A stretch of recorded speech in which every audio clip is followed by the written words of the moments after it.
Hey, what's going on, guys? Welcome back to Brass Monkey X. We are working on Project Doomsday once again. That's my 2003 Dodge Durango 4.7 liter.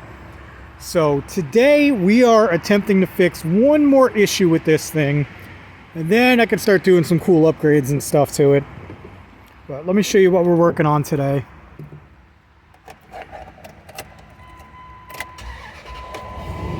Go ahead and start it up. And right there, that oil light, we're going to get to the bottom of that.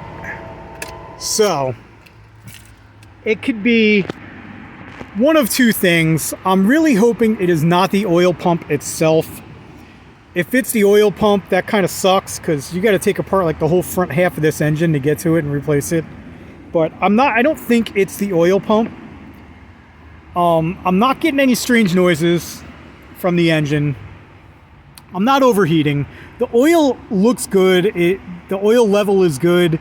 I don't think it's an issue with the oil pump itself. So I'm going to try the cheap fix first.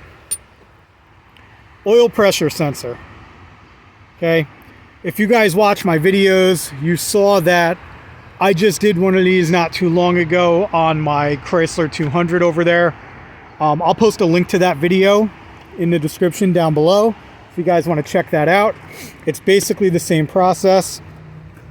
You're just going to need your sensor, and you're going to need one of these sockets. It's like a specialty socket. This socket's actually really cool. If you look down in there, you can see it's like graduated. It'll work on 3 different sizes. It'll work on anything from 1 inch, 1 1/16, and 1 1/8 inch. So depending on what size sensor you have, it'll work on any 3 of those sizes, which is pretty cool. I will post a link to both of these items down below in case you guys are wondering where to get them and what I paid for them. So check the description if you want to see where I got those, and you can pick up the same ones that I got. But let me take you around to the front real quick. I'll pop the hood.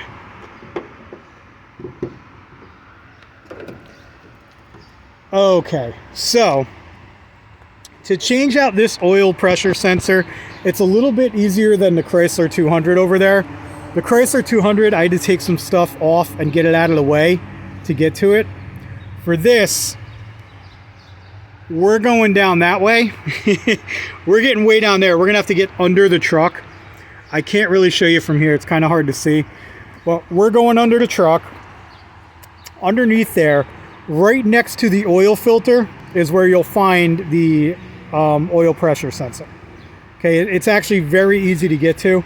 So let me just grab my stuff. I'll get under the truck and then I'll show you what I'm talking about. Okay, guys, so it's a little bit of a pain in the butt to film this, but all you got to do is locate your oil filter, and then right above it, you see that yellow wire?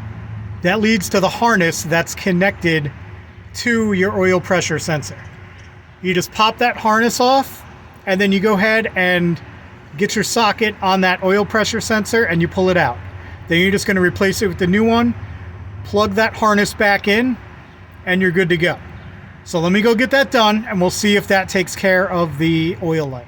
Okay, guys, the sensor is changed. Now, before I put the new one in, I did take that wiring harness that was down there and I cleaned it off with some contact cleaner. I sprayed it in and all around the whole harness just to get that cleaned off. Now, I did make a mistake.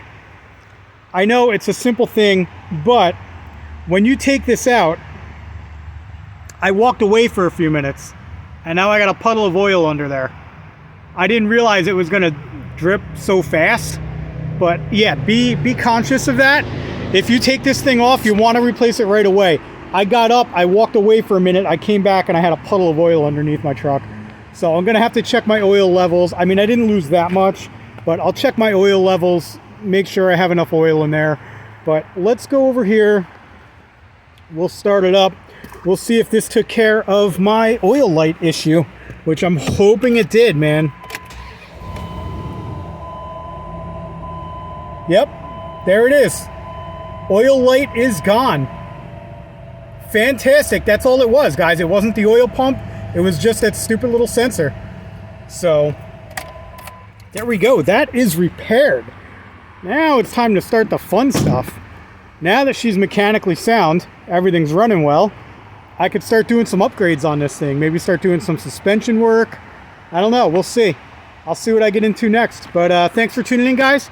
I appreciate you watching, and we'll catch you next time.